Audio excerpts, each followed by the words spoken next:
Hi dears, it's me ഷിയ.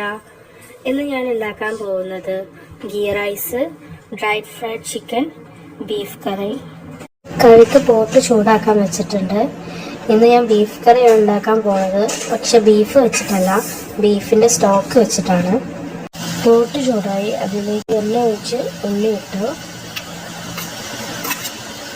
ഉള്ളി പെട്ടെന്ന് വഴഞ്ഞിട്ടാൽ ഉപ്പ് ഇട്ടു. ഉള്ളി റെഡി ആയിട്ടുണ്ട്. ഇനി ഇതിലേക്ക് നമുക്ക് വേപ്പിലിടാം. ഇഞ്ചിയും വെളുത്തുള്ളിയും പച്ചമുളകും പേസ്റ്റ് ആക്കിയതാണ് പിന്നെ ഇടുന്നത്. ഇതിൻ്റെ പച്ചമുളക് മാറിയിരിക്കണം. ഇനി ഇതിലേക്ക് നമുക്ക് തക്കാളിൻ്റെ പേസ്റ്റ് ഒഴിച്ചെടുക്കാം. ഈ പേസ്റ്റ് ഞാൻ പുറത്തുനിന്ന് മേടിച്ചതല്ല, അത് ഞാൻ ഉണ്ടാക്കിയതാണ്.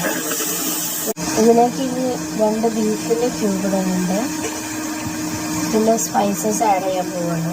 മല്ലിപ്പൊടി, മുളക് പൊടി, ഗരം മസാല, മഞ്ഞൾപ്പൊടി, കുരുമുളക് പൊടി. നമ്മൾ കുക്ക് ചെയ്യുന്ന സമയത്ത് ക്യൂബ് ഇടണമെന്നുണ്ടെങ്കിൽ ഉപ്പ് കുറച്ചിട്ടാൽ മതി. നന്നായിട്ട് മിക്സ് ആയതിന് ശേഷം ഇതിലേക്ക് ചൂടുവെള്ളം ഒഴിക്കുക. ഇപ്പം ഇവിടെ ബീഫ് കറി റെഡി ആയിട്ടുണ്ട്. ഈ ബീഫ് കറി താളിക്കാം.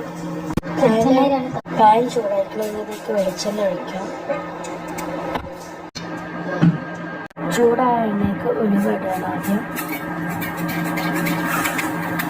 കൂടെ ചെറിയ ഉള്ളി റെഡി ആയിട്ടുള്ള രീതിക്ക് മിക്സ്. താളിപ്പ് റെഡി ആയിട്ടുണ്ട്. ഇനി ഇത് കറിക്ക് മിക്സ് ചെയ്യാം. താളിപ്പ് ഇട്ട പാടന്നെ മൂടി വെക്കണം, അല്ലെങ്കിൽ അതിൻ്റെ സ്മെല്ല് പെട്ടെന്ന് പോകും. കറി റെഡി ആയിക്കണം. അപ്പം ഇനി നമുക്ക് ചിക്കൻ വരട്ടാം. വേപ്പിലയാണ് ആദ്യം ഇടുന്നത്. മുളക് പൊടി, ഗരം മസാല, മഞ്ഞൾപ്പൊടി, മല്ലിപ്പൊടി, ഈ വെളുത്തുള്ളി പച്ചമുളക് പേസ്റ്റ്,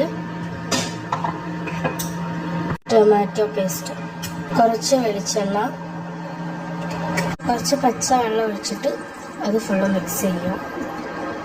ഇതിന് മിക്സ് ചെയ്തിട്ട് നമുക്ക് വേവിക്കാൻ വെക്കാം. ഇനി ഉപ്പ് ചേർത്തിട്ട് നന്നായിട്ട് മിക്സ് ചെയ്തിട്ട് ഇത് അടച്ച് വെക്കാം. ഇതിനി വേവിന് വരെ അടച്ച് വെക്കാം. അടി പിടിക്കാതിരിക്കാൻ ഇടയ്ക്ക് ടോപ്പ് ചേർന്നിട്ടൊന്ന് ഇളക്കി കൊടുക്കണം.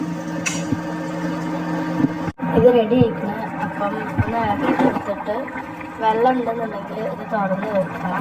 ഇത് വറ്റാൻ. അപ്പം ഇത് റെഡി ആയിട്ടുണ്ട്. ഈ വെളിച്ചെണ്ണ ഒഴിച്ചിട്ട് ഒന്ന് വറ്റിച്ചെടുക്കാം.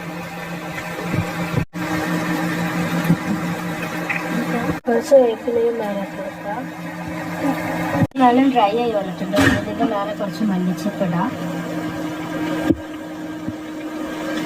ഇനി ഗീ റൈസ് ഉണ്ടാക്കാം നമുക്ക്. ഞാൻ അസിയിലാണ് ഉപയോഗിക്കുന്നത്. നിങ്ങൾക്ക് വേണമെന്നുണ്ടെങ്കിൽ വെളിച്ചെണ്ണയിലോ അല്ലെങ്കിൽ ഒലിവ് ഓയിലോ ഉണ്ടാക്കാം. ഇത് ആദ്യം പട്ട ഇടാം, ഗ്രാമ്പു, ഉള്ളി.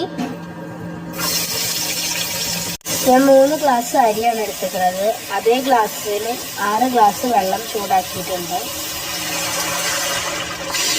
വെള്ളം തിളക്കുന്നുണ്ട്. അപ്പം നമുക്ക് ക്യാരറ്റ് ഇട്ടെടുക്കാം. വേപ്പിലിടാം, ബേ ലീഫ്, ഗ്രാമ്പു, കുരുമുളക്, കുറച്ച് ചെറിയ ജീരകം. ഞാനിതിൽ ഏലക്കായ മിക്സ് ചെയ്തിട്ടില്ലായിരുന്നു. അപ്പം ഏലക്കായൻ്റെ പൊടിയാണ് ഞാൻ മിക്സ് ചെയ്യണത്. ഇതിൽ നന്നായിട്ട് തിളക്കുന്നുണ്ട്. അപ്പം നമുക്ക് അരി ഇട്ട് കൊടുക്കാം. നന്നായി മിക്സ് ചെയ്ത് കൊടുത്തിട്ട് നമുക്ക് ഉപ്പുണ്ടോ നോക്കാം. നമ്മളെ പാകത്തിന് പിന്നെ ഉപ്പ് ഇടാം. ഉപ്പ് പാകമാണ്. അപ്പോൾ ഇത് മൂടി വെക്കാം. പോട്ടിൻ്റെ ടോപ്പിന് ഹോൾ ഉണ്ടെങ്കിൽ അലുമിനിയം ഫോയിലോ അല്ലാന്നുണ്ടെങ്കിൽ ടിഷ്യോ വെച്ച് കൊടുക്കുക. നല്ല തിളച്ചതിന് ശേഷം ഇളക്കി കൊടുക്കുക. എന്നിട്ട് ഈസി കുക്കാണെന്നുണ്ടെങ്കിൽ 200-ൽ വെക്കുക. ചിക്കൻ ഇവിടെ നന്നായിട്ട് ഡ്രൈ ആയിട്ടുണ്ട്. ഇവിടെ ഫ്രൈ ചെയ്യുന്നതിനെക്കാട്ടും കൂടുതൽ ഇങ്ങനെ ഉണ്ടാക്കലാണ്. ഈ മസാല വെച്ചിട്ട് ഡ്രൈ ആക്കലാണ്. കാരണം ഇവിടെ മാമന്മാർക്കും ഞങ്ങൾക്കൊന്നും ഫ്രൈ ചെയ്യുന്നതിൽ കൂടുതൽ ഇഷ്ടമല്ലേ, ഇങ്ങനെ ഉണ്ടാക്കാനാണ് ഇഷ്ടം. അപ്പം സൗദമ്മച്ചി ഇങ്ങനെ ഉണ്ടാക്കണ കണ്ടിട്ട് ഉണ്ടാക്കി നോക്കിയതാണ്. അൽഹംദുലില്ലാ ഇത് റെഡി ആയിട്ടുണ്ട്. നമ്മൾ ഗീ റൈസ് റെഡിയായി നോക്കാം. ഇടയ്ക്ക് എയർ പുറത്ത് പോകണ്ടായതുകൊണ്ട് ഞാൻ ഫോയിൽ വെച്ചിട്ട് കവർ ചെയ്താണിത്.